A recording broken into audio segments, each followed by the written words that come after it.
ঢাকাই সিনেমার সুপারস্টার শাকিব খানকে নিয়ে বানানো ছবি মানেই যেন সুপারহিট, লাভ সহ লোভ নিয়ে উঠে আসার নিশ্চয়তা।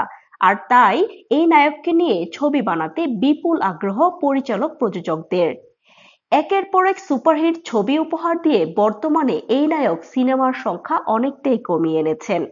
বছরে দু-তিনটির বেশি সিনেমায় কাজ করছেন না তিনি। আর তাতেই বেড়েছে দুই বাংলার জনপ্রিয় এই নায়কের পারিশ্রমিকও। এইটা আমার এরিয়া, আমি ছাড়া আর কারো। জানা যায় বিগত বছরগুলোতে সিনেমা প্রতি 40 থেকে 50 লাখ টাকা পারিশ্রমিক নিতেন শাকিব খান। তবে গত বছর সেটি উঠেছে কোটি টাকায়। প্রথমবারের মতো প্রিয়তমা সিনেমার পারিশ্রমিক নিয়েছিলেন প্রায় কোটি টাকা, আর চলতি বছর ঈদ উল ফিতরে রাজকুমার ছবির জন্য নেন 1 কোটি টাকা।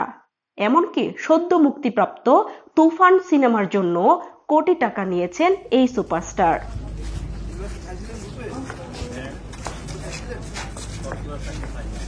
পরবর্তী সিনেমার জন্য শাকিব খান পারিশ্রমিক আরো বাড়িয়েছেন বলে জানা যাচ্ছে।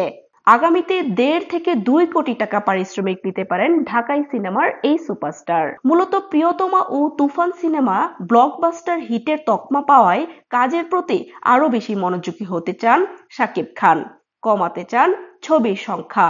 সব মিলিয়ে পারিশ্রমিক বাড়াচ্ছেন তিনি। তবে পারিশ্রমিক বাড়ানোর বিষয়ে এখনো মুখ খোলেননি শাকিব খান।